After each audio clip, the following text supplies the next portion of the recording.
Comrade Madhukar मोकळे, तसेच आता ज्याची निवड झाली आपल्या राज्य कमिटीवर CITची, त्या आपले CITचे राज्याचे पदाधिकारी सचिव कॉम्रेड अनिल मिसाळ, आणि ज्यांनी खरोखरच आपण मालेगावच्या अधिवेशनाला मालेगावच्या आंदोलनाला आपण गेलो त्यावेळेस आपले प्रश्न पत्रकाराच्या माध्यमातून शासनापर्यंत पोहोचण्याचं काम ज्यांनी काम केलं, असे बुद्धिजीवी आमचे मित्र वरुणकर साहेब, सुरवडकर साहेब, आणि बाबासाहेब पाटोळे, आणि इथं जमलेल्या सर्व माझ्या कामगार बंधू आणि भगिनींनो. खरं पाहिलं तर आपण जे कामगार आहोत हे आपण 2003 पासून शाळेमध्ये काम करतो, आणि पूर्ण महाराष्ट्रामध्ये नव्हे तर भारत देशामध्ये इतकं तुटपुंज मानधन कुणालाच नाही की जे की तुम्हाला आहे. 83 रुपये रोज, 83 रुपये रोज म्हणजे 2,500 रुपये महिना. मग तुम्हाला रागच येत नाही ना, तुम्हाला राग आला पाहिजे. बाबासाहेब आंबेडकरांनी काय सांगितलेलं आहे, जो गुन्हा करतो त्याच्यापेक्षा गुन्हा सहन करणारा जास्त गुन्हेगार आहे. मग तुम्ही गुन्हा सहन करतात आणि मग तुम्हाला रागच येत नाही. आणि म्हणून तुकाराम महाराज सुद्धा काय म्हणतात की तुझं आहे तुझं पाशी परी जागा चुकलासी, बरोबर आहे. आणि म्हणून तुमच्या मानधनात न वाढ होण्याचे कारण म्हणजे तुम्हीच आहेत. आता आपण बघत आहोत केरळ राज्यामध्ये 18,000 रुपये किमान वेतन आहे, जे की आता आपण महाराष्ट्रामध्ये आपण मिळून घेणार आहोत. किमान वेतन आहे. कशामुळे किमान वेतन त्या ठिकाणी? त्या ठिकाणी तुमच्यासारख्या ज्या महिला आहेत, तुमच्यासारखे जे पुरुष आहेत ते CI2 मध्ये, तिथं CI2चं सरकार आहे, तिथं लाल बावट्याचं सरकार आहे, तिथं कम्युनिस्टचं सरकार आहे. म्हणून तिथल्या शासनानं तुमच्यासारख्या महिलांना किमान वेतन 18,000 रुपये दिले. तामिळनाडू राज्य आहे, तामिळनाडू राज्यामध्ये तुमच्यासारख्या महिलांना क्लास 4चा दर्जा दिला, म्हणजे शिपायाचा दर्जा दिला. शाळेमध्ये शिपाईच नाही, तुम्ही शिपाई म्हणून काम करतात, आणि तिथं 40,000 ते 25,000 रुपये महिना त्या तुमच्यासारख्या महिलांना दिलेला आहे. काय कारण आहे? त्याचं कारणच एक आहे की ज्यावेळेस तिथं नियुक्ती करताना तिथं 10वी 12वी शिकलेल्या महिला त्या ठिकाणी घेतल्या, त्यांची नियुक्ती केली, आणि आपल्या इथं महाराष्ट्रामध्ये नियुक्ती करत असताना तुम्हाला कळणारच नाही अशा गावातल्या आत्या घेतल्या. आत्या म्हणजे कोण? परित्यक्त्या गावातल्या, त्या विधवा, परित्यक्त्या, घटस्फोटित, दलित, OBC, गरीब घरच्या गरजू महिला अशा घेतल्या ज्यांना काही ह्याच्यामध्ये काही कळच नाही. असं शासनानं तो एक डाव टाकलेला आहे. ह्यांना का तुम्हाला काय कळलंच नाही पाहिजे. मग आता कॉम्रेडनी सांगितलंय तुम्हाला वस्ती शाळेच्या शिक्षकाचं उदाहरण दिलंय, त्याच्यापेक्षा आशा वर्कर्स बघा, तुमच्या आशा वर्कर्स आपल्यापेक्षा पाठीमागून लागलेले आहेत. त्यांचं संघटन मजबूत झालं. कशामुळे झालं? ते शिकलेले आहेत.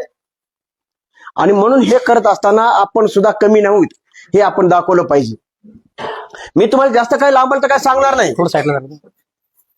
लांबचं का सांगणार नाही. आपण फक्त मी मालेगावच्या त्याच्यानंतरची प्रक्रिया समजा गोष्टी तुम्हाला सांगणार आहे. आपण बऱ्याच जणी त्या मालेगावच्या आंदोलनाला आला होतात. आपली 1,000 रुपयाची वाढ 5 जुलै 2024 रोजी झालेली, लक्षात धरा, तारीख लक्षात ठेवा, 5 जुलै 2024 रोजी झालेली. आणि त्याच्यानंतर 1,000 रुपये वाढ भेटण्यासाठी आपण मुंबईला 3 वेळेस आंदोलन केले. किती वेळेस केले? 3 वेळेस. एक 7 मार्चचं आंदोलन होतं, त्यावेळेस दादासाहेब भुसे त्या समोर चर्चा झाली शिष्टमंडळामध्ये. त्या शिष्टमंडळात मी स्वतः होतो. त्यांनी सांगितलं की 15 दिवसामध्ये 1,000 रुपयाची वाढ झालेली आम्ही देतो, पण त्यांनी दिली का आतापर्यंत? नाही दिलेली. म्हणून आपण आंदोलन करताना सुद्धा आपण वेगळ्या पद्धतीने आंदोलन केलं पाहिजे. आणि म्हणून फेडरेशन एक निर्णय घेतला की आता आंदोलन आपले वेगळं करायचे. आपण बघत आहोत एखाद्याकडे जर आपले पैसे राहिले त्याला आपण 10 वेळेस तरी फोन करतो, किंवा माझे पैसे दे, माझे असं कर, माझं तसं कर. तर जर देत नसेल तर त्याला काय म्हणतो, उद्याच्याला मी तुझ्या घरापर्यंत येणार आहे, अशा पद्धतीने बोलतो का नाही. म्हणून आपण आपले 1,000 रुपये वाढ देण्यासाठी आपण दादासाहेब भुसेंना, शिक्षण मंत्र्यांना सांगितलं की सर तुम्ही जर देत नसताल तर आम्ही तुमच्या मालेगाव या ठिकाणी आमची दिवाळी साजरी करणार आहोत. तुम्ही आलात का नाही दिवाळी सोडून? 18 तारखेला दिवाळी सुरू होते, 15 तारखेला त्या ठिकाणी आपण आलेलो होतो. आणि मग हे करत असताना तुम्ही आखोदे का हाल समोरासमोर त्या ठिकाणी बघितलेला आहे. त्या ठिकाणी जरी दादासाहेब भुसे आले असते आणि त्यांनी 10,000 रुपयाची मानधनात वाढ करून जर घोषणा केली असती तर ते आपल्या पदात पडले असते का? नाही पडले असते. अशा घोषणा तर अनेक करतात ना.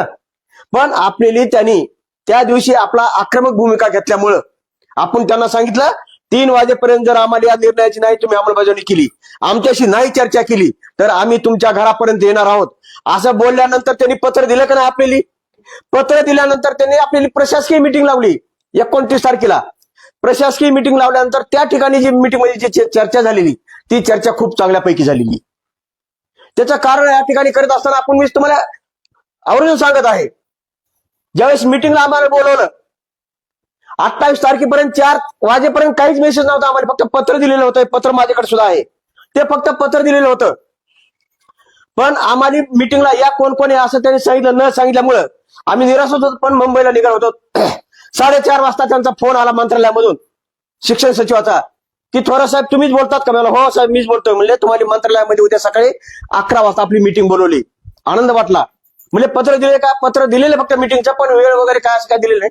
ठीक आहे, त्यांनी लगेच पत्र पाठवलं. आम्ही आनंदानं त्या ठिकाणी गेलो. 11 वाजता मिटिंग सुरू व्हायच्या अगोदर ज्यावेळेस आम्ही इथं बसलेलो, अशा ठिकाणी मी इथं बसलो, आपले राज्याचे अध्यक्ष या ठिकाणी ए बी पाटील सर बसले, या ठिकाणी आपले डॉक्टर डी एल कराडनं खुर्ची सोडलेली होती बसण्यासाठी. त्याच्यानंतर तिथं शिक्षण सचिव बसणार होते आणि त्या ठिकाणी त्याच्या पुढे दादासाहेब भुसे शालेय शिक्षण मंत्री बसणार होते. हे तुम्हाला का सांगायचं बसण्यासाठी? त्याचं कारण असं आहे की मला त्यांनी सांगितलं की दादासाहेब भुसे इतका मगरूर शिक्षण अधिकारी, इतका मगरूर आहे की ते आपल्याशी तोडजोड करायला तयार नाहीये पहिल्यांदा. पण ज्या रिकामी खुर्ची होती त्या ठिकाणी त्यांच्याच मालेगावामधले 2 लोक त्या ठिकाणी आलेले, 2 लोक आले आणि त्या खुर्चीवर बसायले. आपले ए बी पाटील म्हणले त्या खुर्चीवर तुम्ही बसू नका, ती आमच्या डॉक्टरांना बसण्याची खुर्ची केलेली म्हणजे डॉक्टर डी एल कराडना बसण्याची. ती म्हणले मी बी संघटनेचा आहे म्हणले, साहेबांनीच मला संघटना काढायला लावली म्हणले. आणि म्हणले तुम्ही दादासाहेब भुसेंना लय शिव्या घातल्या म्हणजे आमच्या साहेबांना. म्हणले काय शिव्या घातल्या? म्हणले मी आम्हाला काय शिव्या घातल्या? म्हणले दादासाहेब भुसे मेला त्याच्या मातीला चला. इतक्या शिव्या घातल्या, इतक्या शिव्या घातल्या म्हणले. आमच्या साहेबाला खूप राग आला म्हणले. म्हणले इथं नवच गाणं आता आला, काहीतरी बोलतं का मीटिंग मध्ये? तेव्हा दादासाहेब भुसे का आले नव्हते. मग त्यांना सांगितलं पण खुर्ची साहेब तुम्ही सोडा, इकडून समोरून बसा. ते समोरून बसले. म्हणले बीडचं कोण आहे म्हणले? मला बीडचं मीच आहे म्हणले. म्हणले बीडच्या महिन्यात त्याला शिव्या घातल्या म्हणले. घालणारच म्हणले, खुर्चीला शिव्या घातल्या, तुमच्या साहेबाला शिव्या घातल्या नाहीत म्हणलं आम्ही. ज्यावेळेस दादासाहेब भुसे मध्ये आले त्यावेळेस डॉक्टर डी एल कराड आले नव्हते. थोडं 10 मिनिटांना त्याला उशीर होता. परत गेले. इतकी ताकद आहे आपल्या डॉक्टर डी एल कराडच्या त्यांच्या आणि त्यांच्या संपर्कामध्ये. परत गेले त्यावेळेस डॉक्टर डी एल कराड आले, त्यावेळेस तिथं आले. मिटिंगला सुरुवात झाली. पहिली मागणी होती आपली की 5 जुलै 2024 रोजी जो निर्णय झालेला 1000 रुपये वाढीचा त्याच्याबद्दल बोला म्हणजे ते फरक बिलासहित भेटलं पाहिजे. दादासाहेब भुसे त्यांच्या शिक्षण सचिवाला विचारलं झाली का वाढ? हो झाली म्हणले. राईट करा, राईट करा म्हणले. झाली नाही वाढ? दिली पाहिजे म्हणले, फरक बिलासहित दिली पाहिजे. कोण बोलले हे? स्वतः दादासाहेब भुसे बोलले. फरक बिल म्हणजे 2024 पासून आतापर्यंत फरक बिल तुम्हाला भेटणार, हे लक्षात धरा. दुसरी गोष्ट, मग हे करत असताना डॉक्टरने दुसरी मागणी होती आपली की आमच्या शालेय पोषाहार कामगारांचे तास मोजा, काम किती होते ते. सकाळी 9 वाजल्यापासून दुपारी 3 वाजेपर्यंत आमच्या कामगारांचा वेळ शाळेमध्ये जातोय, म्हणून त्यांना किमान वेतन भेटलं पाहिजे. किमान वेतन म्हणजे एका तासाला 100 रुपये, एका तासाला 100 रुपये म्हणजे तुमचे 6 तास काम होतात तर 6 तासाचे 600 रुपये रोज दिला पाहिजे, की जे की केरळ राज्यामध्ये किमान वेतन 18,000 रुपये देतात, असं आम्हाला दिलं पाहिजे. देता येतील का? लगेच दादासाहेब भुसे म्हणले हो देऊ म्हणले. देता काय येणार नाही. त्यांनी लगेच एक कमिटी नेमा म्हणे त्याच्यावर, त्याच्यावर 3 जणांची कमिटी नेमलेली. लक्षात धरा, मिटिंग खूप चांगली झालेली. कमिटी नेमली, त्याच्यामध्ये शिक्षण विभागातला एक माणूस, कामगार विभागातला एक माणूस आणि आपल्या संघटनेचे एक प्रतिनिधी म्हणून आपले डॉक्टर डी एल कराड त्याच्यामध्ये आहेत. म्हणून एक ह्याच्यावर 3 जणांची समिती काम करणार आहे येत्या काळामध्ये. आणि हे करीत असताना जे पुरावे आहेत मग ते पुरावे पण आम्ही दिलेले. त्यांना सांगितलं पंजाबमध्ये, उत्तराखंडमध्ये आणि हिमाचल प्रदेशमध्ये शालेय पोषाहार कामगारांना 12 महिने तर मानधन दिलं जाते. म्हणजे पुरावा काय? लगेच आम्ही ते पुरावे दिले. मला जवळचं कर्नाटक राज्य, जवळचं महाराष्ट्राचं, जवळचं कर्नाटक राज्य, त्या ठिकाणी तुमच्यासारख्या महिलांना पेन्शन दिली जाते. पेन्शन लय महत्वाची बरं का. पेन्शनला तुम्ही असं समजू नका, पेन्शन लय महत्वाची. मी पेन्शनचं एक उदाहरण तुम्हाला सांगतो. म्हणजे त्याचा काय पुरावा? लगेच ते पुरावा दिला आम्ही. पेन्शन इतकी महत्वाची. आपण पहिली शेवटची मागणी असेल आपली, मानधन वाढत राहील कायम तुम्ही होतात, पण पेन्शन मला भेटली पाहिजे. आज रविवार आहे बरोबर, उद्याच्याला सोमवार आहे, म्हणजे उद्याला काय आहे? उद्याला रविवार आहे वाटतं. हा उद्याला रविवार आहे. ज्या दिवशी तुमची शाळा असेल त्या दिवशी तुम्ही शाळेमध्ये गेलात की सर आम्हाला पेन्शन भेटणार असं म्हणायचं, मुद्दामच म्हणायचं. सर हसतील, आजवर तुम्हाला येडेत काढतील. आम्हाला कसं का तुम्हाला पेन्शन नाही ना? आमचे काल थोरात साहेब आले म्हणजे राज्याचे, त्यांनी सांगितलं की शालेय पोषाहार कामगारांना पेन्शन भेटेपर्यंत आमची लढा सुरू होणार आहे. म्हणजे कसं काय? हो, त्यांना सांगायचं कर्नाटक राज्यामध्ये आमच्या सारख्या महिलांना 15 वर्ष सेवा झाली की 75,000 रुपये एकदा पेन्शन म्हणून दिले जाते. जवळचं कर्नाटक राज्य आहे का आपल्याला इथं काही नाही. आपल्याला फक्त 2,500 वर काय आहे का नाही. पेन्शन का भेटली पाहिजे? पेन्शन ह्यासाठी भेटली पाहिजे. एका ठिकाणी मी जसं मी या ठिकाणी आलेलो आहे, असंच आमच्या तालुक्यामध्ये पाटोदा तालुक्यामध्ये मेळाव्यासाठी गेलो, उशीर झाला. तिथं आमचे पाहुणे होते आणि पाहुणे मला सांगितलं की थोडासा यावेळेस आता उशीर झाला, तुम्ही इथं थांबायचं, मुक्कामी जायचं, इथं थांबायचं, जायचं नाही, उशीर होईल तुम्हाला जायला. ठीक आहे म्हणलं. ज्यावेळेस मी त्यांच्या घरी गेलो, खुर्चीवर बसलो, 7:30चा टाइम होता. एक आजोबा बसलेले होते, त्याचा नातू एका बाटलीमध्ये तेल होता आणि त्या बाटलीमध्ये तेलाला सांगा अंग चुळत होता. काय करत होता? अंग चुळत होता. ते म्हातारा असं विळत होतं. त्या दिवशी होती 27 तारीख, आज 24 तारीख आहे का नाही, त्या दिवशी 27 तारीख होती. अरे मी बाळासाहेब असं का ते म्हातारा तेल लावलं, तू म्हातारा विळायला मारायच्या काठावर बसलाय. नाही मला डॉक्टर साहेब, मग खरोखरच ते म्हणतात ती, पण ही म्हातारं आज दवाखान्यात आणलंय. मग आणलं म्हणून काय झालं? आणणं आपलं कामच आहे, नाताचं कामच आहे. मला आजोबाला दवाखान्यात आणलं. म्हणले कस काय? हो म्हणलं. तर त्यांनी सांगितलं असं नाही, 27 तारीख आहे, हे डॉक्टरनी सांगितलं हे म्हातारं 1 तारखेपर्यंत वाचलं पाहिजे. मला का? त्याची 1 तारखेला मला पेन्शन भेटणार आहे आणि म्हणून आपल्याला शेवटपर्यंत तुमच्या नातानं समाज असेल, सुनानं समाज असेल तर मला पेन्शन भेटली पाहिजे, तोपर्यंत आपल्याला लढायचे. बरोबर आहे? निश्चय केला पाहिजे. मानधन वाढत, पगार वाढत, कायमस्वरूपी मला पेन्शन पर्यंत मला लढायचं. मला पेन्शन घेतल्याशिवाय मला पाठीमागे थांबायचं नाही. म्हणून पेन्शनला महत्व आहे. म्हणून कर्नाटक राज्यामध्ये तुमच्यासारख्या महिलांना पेन्शन भेटती. 15 वर्ष सेवा झाली. आज तुमची किती वर्ष सेवा झाली? 23 वर्ष झाले. किती वर्ष झाले? 23 वर्ष. 2003 ला लागणार का तुम्ही शाळेमध्ये? आज 2026 उजडले, म्हणजे 23 वर्ष झाली तुमची सेवा झाली. म्हणून त्या ठिकाणी 15 वर्ष सेवा झाली की तिथं 75,000 रुपये एकदा देतात. त्याच कुटुंबातली दुसरी महिला कामाला लावतात आणि आपली सुद्धा तीच मागणी आहे. पेन्शनला कमवतोय. म्हणून हे करत असताना आपण ज्यावेळेस त्या ठिकाणी पुन्हा ही पण एक चर्चा झाली की आमच्या शालेय पोषाहार कामगारांना गावातील गावगुंड, गावातली व्यवस्थापन समिती कामावरून कमी केली जाते. करतात का तुम्हाला कामावरून कमी? पण त्या ठिकाणी त्यांनी सांगितलं तुम्ही आत्ताच यादी द्या माझ्याकडे. तुम्हाला शिक्षणाधिकारीची ऑर्डर नाही, गट शिक्षणाधिकारीची नाही, डायरेक्ट मंत्रालयामध्ये ऑर्डर देतो म्हणजे.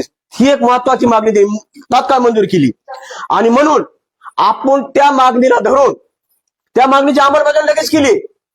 त्यांना महाराष्ट्रातले 40 लोक कामगारांना कमी केलं होतं. किती लोकांना? 40 लोकांना. 1 वर्ष झालं, 2 वर्ष त्यांना कामावर घेतलं नव्हतं. अशा लोकांची यादी मंत्रालयामध्ये दिली. त्यांनी डायरेक्ट त्या ठिकाणी ऑर्डर काढून आमच्याकडे दिली, प्रत्येक शिक्षणाधिकाऱ्याला दिली आणि 40 लोकांपैकी 32 लोक कामावर घेतले. त्याच्यापैकी किती घेतलेत? 32. राहिलेत फक्त 8 लोक, त्यांना सुद्धा कामावर घेतले. खूप मोठं आपली मिटिंग चांगल्यापैकी झालेली आणि म्हणून तो निर्णय सुद्धा झाला पाहिजे. आता बऱ्याच माता भगिनीने सांगितलं की आम्हाला कामावर कमी केलं जातंय.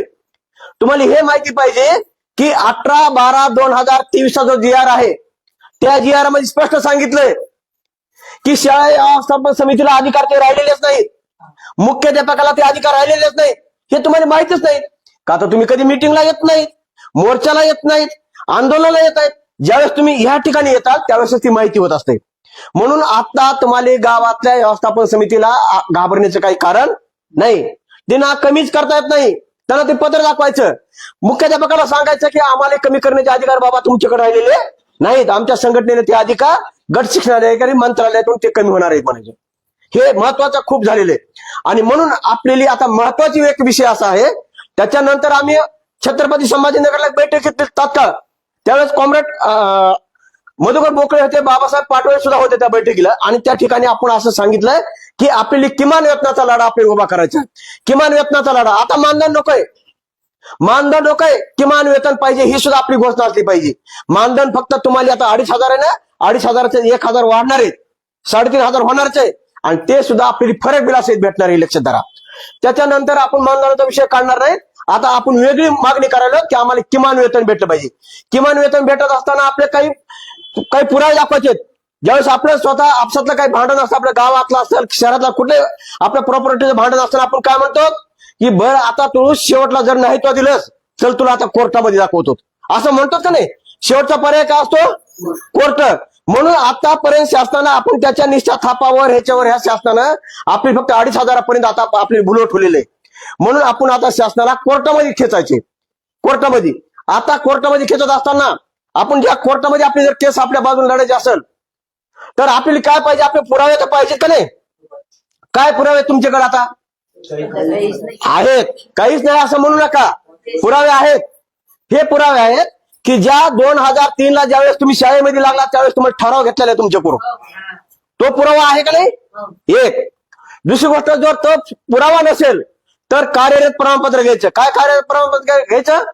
की मी 2003 पासून आज 2026 पर्यंत या शाळेमध्ये शालेय पैशात काम करत आहे असं मुख्याध्यापकाचं कार्यरत प्रमाणपत्र घ्यायचं. बरोबर आहे का नाही? ऐका, समजून घ्या. हे एक पुरावा बरोबर आहे. त्याच्यानंतर दुसरा महत्वाचा काय पुरावा आपल्याकडे? Very good. पासबुक. जी सॅलरी म्हणून तुम्ही पासबुक येतं नाही. आमच्याकडे काय महिला म्हणल्या, सर मग आमच्या गावातले पैसे येतात, कुठं असं पंतप्रधान सन्मान किसान निधीचे पैसे येतात, माझे काही पिकाचे पैसे येतात त्याच्यामध्ये वेगळं नाव येतं. बरोबर ताई लागल्या? बरोबर. त्याचे वेगळं सॅलरी येते, ऑफिसर, एज्युकेशन ऑफिसर असं नाव येतं त्याच्यावर. आणि तो पुरावा आपल्या समजेत महत्वाचा कोणता असेल तर बँकेचं पासबुक. दुसरी गोष्ट, आपलं आधार कार्ड आणि 3 फोटो हे कागद आपल्याला पाहिजेत. हे पुरावे तुमच्याकडून घ्यायचे. आपल्याला काय घ्यायचे? ते पुरावे समजायला कोणते कोणते? ठराव असेल तर ठराव, कार्यरत प्रमाणपत्र असेल तर कार्यरत प्रमाणपत्र, आणि महत्वाचं म्हणजे बँकेचं पासबुक, आधार कार्ड आणि 3 फोटो हे पुरावे तुमच्याकडून घ्यायचे. आता राहिलेले पुरावे आम्ही काय देणार आहेत शासनाकडे? कोर्टामध्ये काय देणार आहेत? पावत्या. Very good. पावत्याला महत्व आहे का नाही? पावत्याचं तुम्हाला सांगतो उदाहरण. पावत्या पण आपल्या दाखल करायचे. बरोबर आहे. जे सभासद होईल त्यालाच कोर्टामध्ये जाण्याचा अधिकार आहे आपल्या संघटनेत. लक्ष द्या.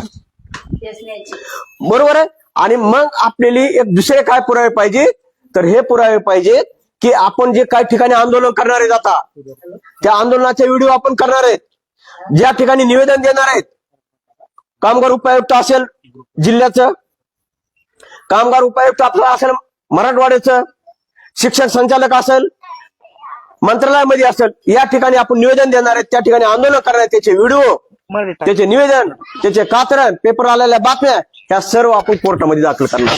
पुरावा तर द्यावा लागेल ना आपल्याला. आणि मग हे केस आपल्याला चालवायचे असताना आपल्याकडे पैसा पण लागेल का ना? का घरी बसून होईल? ऐकायला गोड वाटायला का नाही तुम्हाला? पण त्याला पैसा लागेल का नाही? पण पैसा लागत असताना पहिल्यांदा आपण एक निर्णय घेतला पूर्ण महाराष्ट्राच्या वतीनं. काय निर्णय घेतला?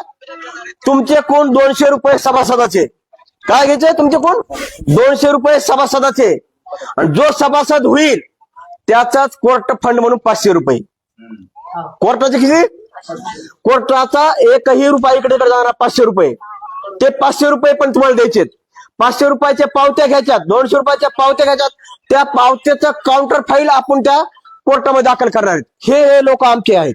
आपल्याकडे चाललेले गंगू गेली मोर्चाला सांगून नाही गेलं तर चालतं. या जमतंय का नाही? बरोबर आहे का नाही? पण इथं तसं नाहीये. कोर्टामध्ये तसं नाही. कोर्ट काय करतंय? जो लढेल त्याचीच यादी देतोय. जो लढेल त्याच काम होत आहे. लक्षात धरा. तुम्ही म्हणताल, तुम्ही काय म्हणताल की मी ह्या दोघी जणी गेला कोर्टात, माझ्या मनानंच काम होणार, आपण नाही दिलं तर चालतंय. पण असं करू नका माता भगिनींनो. तसं नाही. प्रत्येक जण कोर्टामध्ये गेला पाहिजे. कोर्टाला सुद्धा वाटलं पाहिजे अरे किती लोक कोर्टामध्ये आलेत. बरोबर का नाही? जर आपण समजा 100-200 लोकच कोर्टामध्ये गेलो, कोर्ट काय म्हणून जाऊ द्या, काय करायचे, 100-200 लोक आलेत. आम्हाला एका शिक्षण संचालकांना आम्ही मोर्चा काढला पुण्याला मोर्चा काढला. शिष्टमंडळ त्यांना भेटायला तर काय म्हणलं माहितीये का? थोरा साहेब तुम्हाला जे वाटतंय ह्या लोकांच्या मानधनामध्ये वाढ व्हावी म्हणून. मला असं नाव साहेब, त्यांच्या मानधनात वाढ झाली पाहिजे. नाही म्हणले महाराष्ट्रामध्ये 1,70,000 लोक आहेत आणि आज तुमच्या पाठीमागे किती लोक आहेत? मला असतील 12-13 हजार. मग हे फक्त ह्या 12-13 हजार लोकांनाच वाटतंय मग मानधन वाढवावी, घरी बसलेल्यांना वाटत नाही. मला असं नका ना साहेब म्हणू. नाही म्हणले त्यांना गरजच नाही मानधनाची. मला कसं काय? अहो त्यांना काय म्हणले, सकाळी जातात महिला, तांदूळ टाकतात पाण्यामध्ये, मुख्याध्यापकाला गप्पा मारतात, शिक्षकाला गप्पा मारतात, मुलाबरोबर ह्या भात खात्यात, चुरमुर घेऊन घरी जातात आणि घरी मालकाला बी देतात, मालक बी खुश, ह्या बी खुश. मग ह्याला मानताना काय करायचं म्हणले, हीच पद्धत आहे म्हणले.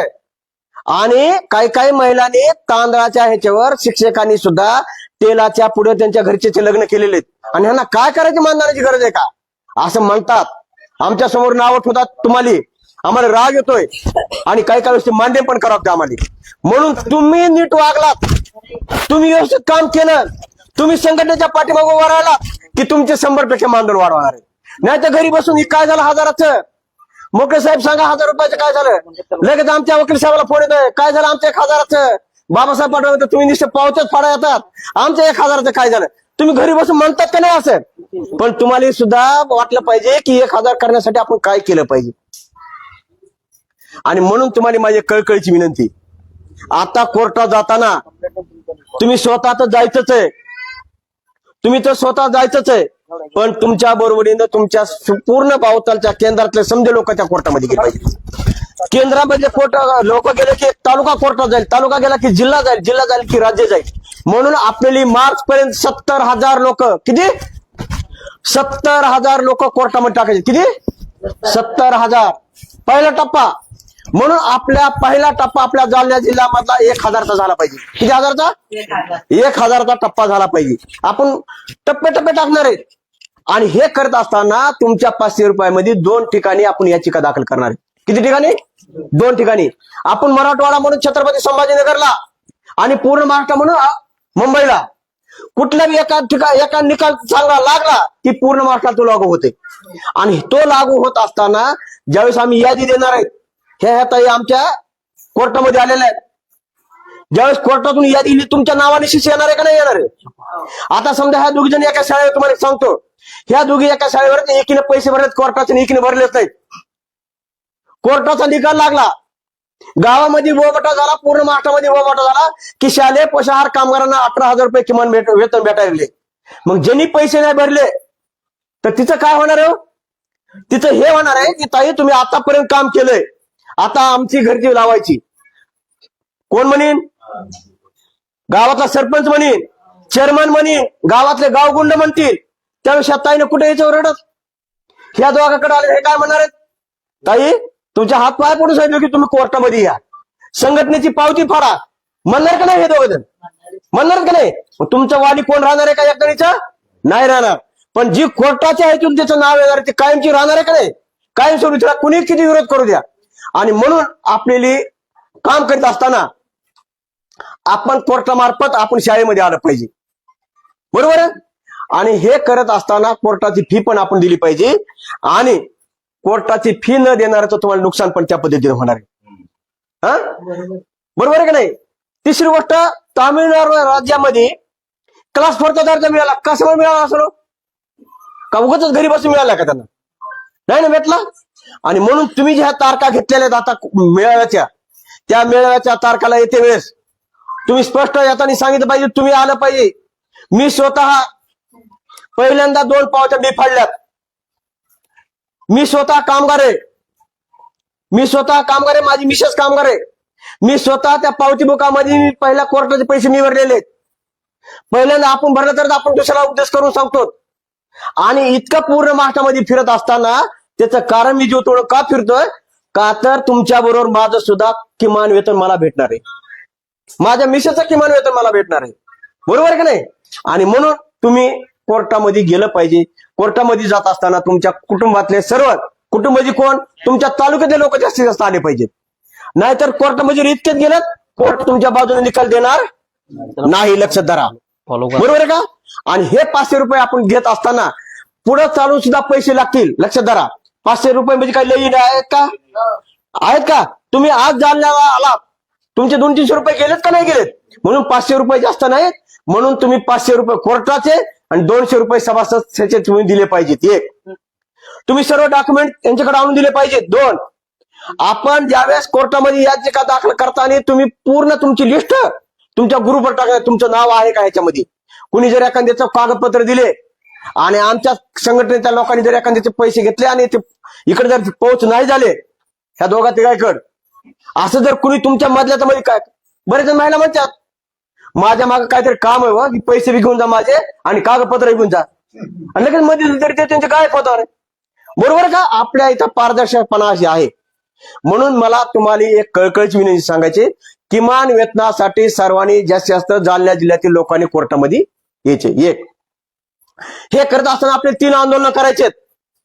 कामगार आयुक्त कार्यालय त्या ठिकाणी आंदोलन करायचंय, पुण्याचे शिक्षण संचालक या ठिकाणी आंदोलन करायचंय, आणि मंत्रालयावर सुद्धा आंदोलन करायचं. त्यावेळेस आपल्याला नंतर कोर्टामध्ये याचिका दाखल करायची. तुम्ही म्हणता उच्चारात आम्ही 1 महिन्याच्या तारखेला पैसे दिलेत, कागदपत्र दिलेत, की लगेच आमचं नाव टाका कोर्टामध्ये, लगेच महिलांचे फोन येईल आमच्या वकील साहेबाला, फोन येतील टाकली गावची कोर्टामध्ये केस, टाकली गावची कोर्टामध्ये केस. असं नाही झालं पाहिजे. बरोबर आहे? समजे लोक आपले कोर्टामध्ये न्यायचे, म्हणून थोडा वेळ पण लागणार आहे. अभ्यास होणार आहेत. अभ्यास करण्यासाठी त्याच्यावर आपली कमिटी पण नेमलेली, कमिटी महाराष्ट्राच्या पातळीवर कमिटी पण नेमलेली त्याच्यावर अभ्यास करण्यासाठी, आणि शासनाच्या वतीने कमिटी तुम्हाला मागा सांगितलेली. म्हणून तुम्हाला आणखी एक विनंती, मार्च पर्यंत तुमच्या शाळेवर हे लोक येऊन जाणार आहेत. मार्च पर्यंत. मग ताईने सांगितलं कोणतरी की आम्हाला झाडझूड करायला लावते. महत्वाचा मुद्दा आहे तो, झाडझूड करायला लावते, मार्च पर्यंत करायचाच. आपण शासनाला काय सांगितलेलं आहे की आमची ताई सकाळी 9 ते दुपारी 3 वाजेपर्यंत 11 ते 12 कामं करते. किती कामं करते? करायचे ते काम करायचे, पैसे मिळवायचे. बरोबर आहे? आणि ज्या मोठ्या शाळा आहेत, ज्याच्या घरून तुम्ही शाळेमध्ये ज्यावेळेस जाणार आहेत, आणखी एक महत्वाचे तुम्हाला एक पुरावा आपल्याला द्यायचा. काय पुरावा द्यायचा? ज्यावेळेस तुम्ही घरी निघणार आहेत त्यावेळेस एक व्हिडिओ बनवायचा आहे. घरी निघाल्यापासून आपले 6 तासचा वेळ दाखवा लागेल का? नुसतं म्हणलं आपल्या शब्दावर कोणी विश्वास होईल का? नाही, पुरावा तर द्यावा लागेल ना. मग आपले व्हिडिओ कॅसेट बनवायची, DVD बनवायची. घरी निघाल्यापासून असा घरी व्हिडिओ करायचा की शेवटपर्यंत घरी येईपर्यंत 6 तासाचा वेळ त्याच्यामध्ये गेला पाहिजे. मग त्याच्यामध्ये तुम्ही झाडझूड केलेले, टेबल साफ केलेले, गवत काढलेलं, झाडाला पाणी घातलेलं, समधे कामं त्याच्यामध्ये आली पाहिजेत. अशा सुद्धा सीडी बनवायच्यात. प्रत्येकाने लक्षात धरा. जी चांगली सीडी असेल, जी चांगला व्हिडिओ असेल, तो आपण कोर्टामध्ये दाखवणार. पुरावा दाखवला नाही का आम्ही 12 कामं करतो म्हणून, का उगाच म्हणायचं नाही आम्ही 6 तास काम करतात म्हणून. करा का? बरोबर आहे ना? पण करतोच नुसतं तोंडी नाही, आपल्याला लेखी दाखवण्यासाठी त्याला पुरावा द्यावा लागेल, तर आपल्याला ती व्हिडिओ बनवायचा. बरोबर आहे? उद्या देऊ शकतो तुम्हाला व्हिडिओ. हे करत असताना तुम्हाला समजलं का गोष्टी आपल्या किमान वेतनासाठी काय करावं लागेल? काय समजलं? की स्वतःच कार्यरत प्रमाणपत्र, ठराव, जर हे दोन्ही कागदपत्र देत नसतील तर बँकेचं पासबुक, आधार कार्ड, फोटो हे ह्यांच्याकडे द्यायचे आपल्या म्हणून. सभासदची पावती घ्या, पैसे घ्या, मग पावती द्या. कोर्ट फंडाची पावती, पैसे घ्या, पावती द्या. दोन्ही बी पावत्या महत्वाच्या आहेत. बरोबर आहे? आणि ह्यांच्याकडे दिल्यानंतर हे पूर्ण छाटून हे ते करतील आणि पूर्ण यादी महाराष्ट्राच्या लेवलला देतील. हा, समजलं? आता दुसरा विषय राहिला, 12 तारखेला आपले आंदोलन करायचे. कशासाठी 12 तारखेला आंदोलन करायचं? पूर्ण महाराष्ट्रामध्ये, पूर्ण देशामध्ये संप आहे, कामगारांचा संप आहे. तो कशासाठी करायचं? की शासनानं आता 4 श्रम संहिता आणलेल्या आहेत. 29 बाबासाहेब आंबेडकरांनी तुमच्या बाजूने 29 कायदे तयार करून घेतले होते, आणि त्या 29 कायदे समजे मोडीत काढून फक्त 4च कायदे त्यांनी केलेले. कोणते 4 कायदे केलेले? पहिले कंपनीमध्ये लागायच्या वेळेस 120 दिवस झाले की त्याला परमनंट करीत होते. आता तो कायदा मोडीत काढलेला आहे. एखाद्या ब्लॉकमध्ये, एखाद्या तालुक्यामध्ये जर 100 कामगार असतील, ते जर 80% सभासद नाही झाले तर त्यांना कामगार म्हणून म्हणण्याचा किंवा त्यांना संघटना स्थापण्याचा तो अधिकार राहिलेला नाही. तुमच्या विरोधात समजे कायदे आणलेले, आणि तो कायद्याला विरोध करण्यासाठी आपल्याला 12 तारखेला सुद्धा आपल्या जालन्यामध्ये, पूर्ण महाराष्ट्रामध्ये जे आंदोलन होणार आहे त्या आंदोलनामध्ये सुद्धा तो तुम्ही उतरायचे. मग आपल्या वकील साहेबांना सांगितलं, जर आम्हाला नाही प्रमाणपत्र नाही दिलं तर आम्ही त्या कार्यालयामध्ये घुसू. 700 किती पोलीस आहेत? 3,500 पोलीस आहेत. 3,500 सुद्धा महिला त्या ठिकाणी आल्या पाहिजे. त्यांनी सांगितलं का नाही? मग महत्वाचं. आणि म्हणून त्याची तयारी आपण चांगल्यापैकी 12 तारखेला सुद्धा केली पाहिजे. तर या ठिकाणी एवढंच बोलतो, इथं थांबतो. इन्कलाब जिंदाबाद. अहो सर लोकांना बोलायला गेलो ना तर ते दाखवते.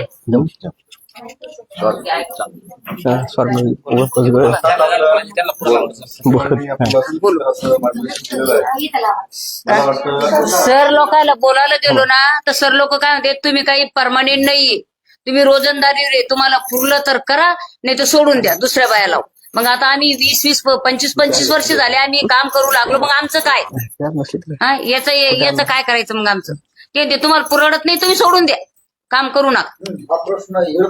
हा? मग 2,500 आम्हाला 2,500 आम्ही काम करतो तर आम्हाला 2-3 वाजेला का आम्हाला दुसरे काम होतील का? आम्हाला धुणे भांड्याला तरी बाया लावतील, लोक लावतील का आम्हाला? हा 3 वाजेला काय काम करणार आहे? 2,500 मध्ये आमचं काय होणार आहे? बोल बोला कोणाला बोलायचं बोला. हे बोला बोला ना, सांगा ना, जे समस्या आहे ती सांगायचं ना.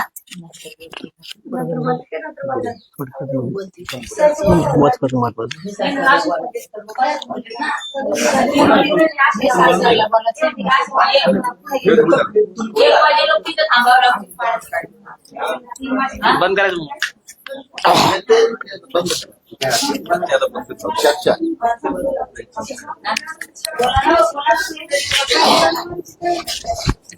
पण बोलणार आहे का?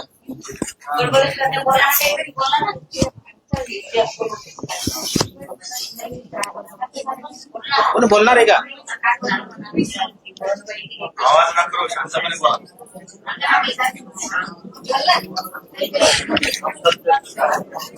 बोलणार आहे कुणी? बोलणार आहे का? काही घाबरायचं नाही, काय घाबरायचं आपल्या मागे एवढं आम्ही तर त्या सर लोकांना काही पण बोलतो. मग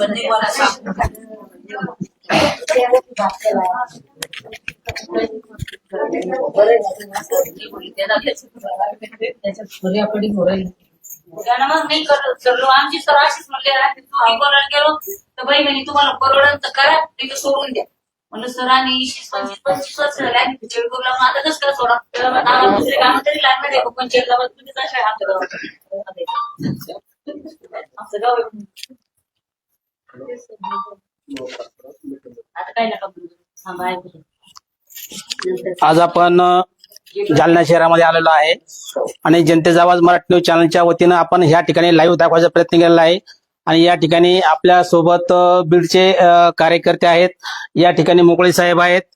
सर आपलं सर या ठिकाणी आपले मिसाळ आहेत, योगेश भिसे आहेत, छगन पंडित आहेत, गोविंद चांदोडे आहेत, लक्ष्मण नन्नवरे आहेत. बर या ठिकाणी अनेक शालेय पोषण कामगार आपल्या जालना शहरामध्ये मिटिंगसाठी हजर झालेले आहेत. आणि या अगोदर आपण मालेगाव इथून या ठिकाणी सुद्धा आपण लाईव्ह दाखवलं होतं. दादा भुसे शिक्षण मंत्री यांना आपण घाम फोडला होता त्या ठिकाणी. त्याच वेळेस या जनतेचा आवाज मराठी न्यूज चॅनलची एवढी ताकद आहे का आपण महाराष्ट्रामध्ये त्याची हवा सुद्धा बंद केली होती, त्याचं फिरणं सुद्धा बंद केलं होतं तेवढ्या टायमिंग मध्ये. कारण जोपर्यंत आपण त्या ठिकाणी लाईव्ह होतो तोपर्यंत त्याचं फिरणं, त्याचा फोन सुद्धा मला वाटतं 1 तासभर त्याचा फोन सुद्धा बंद होता. कारण ही जनतेचा आवाज मराठी न्यूज चॅनलची ताकद या ठिकाणी आपण दाखवत आहेत. आणि मालेगावला जी ताकद दाखवली तर तीच ताकद आपण या ठिकाणी 12 तारखेला आपण जनतेचा आवाज मराठी न्यूज चॅनलच्या माध्यमातून दाखवायचा नक्कीच प्रयत्न करणार आहेत. आणि या कामगार शालेय कामगार संघटना या विषयाला धरून हे सर्व कामगार आपल्या जालना शहरामध्ये 12 तारखेला आवर्जून उपस्थित राहणार आहेत. त्या ठिकाणी जनतेचा आवाज मुख्य संपादक प्रकाश रोडकर सुद्धा उपस्थित राहणार आहेत.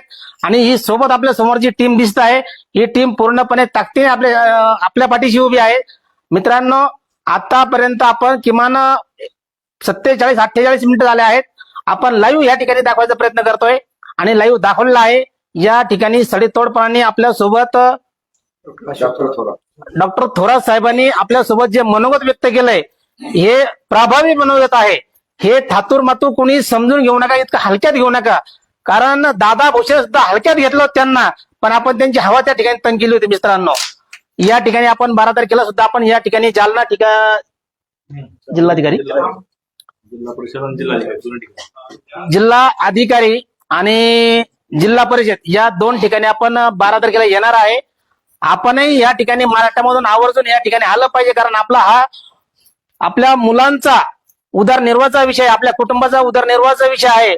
आपण 100 रुपयापासून या ठिकाणी काम करतोय आणि आज आपल्याला कुठेतरी 2,500 रुपये मिळाले आहेत मित्रांनो. आणि म्हणून आपण या ठिकाणी लाईव्ह दाखवायचा प्रयत्न करतोय. आणि ही लिंक फेसबुक लिंक, तर कमीत कमी फेसबुक लाईव्ह मध्ये आपण प्रत्येक जण जॉईन व्हा, कारण आपल्याला प्रत्येक ठिकाणची अपडेट या माध्यमातून आपल्याला मिळणार आहे. आणि यासाठी आपण या ठिकाणी मी आवर्जून सांगत आहे प्रत्येकाला, आपण जनतेचा आवाज मराठी न्यूज चॅनलचे ज्या ठिकाणी जे ग्रुप तयार केला होता आपण, खिचडी ग्रुप, चॅनलला सबस्क्राईब करा, बेल आयकॉन बटन दाबा, लाईक करा, शेअर करा. धन्यवाद.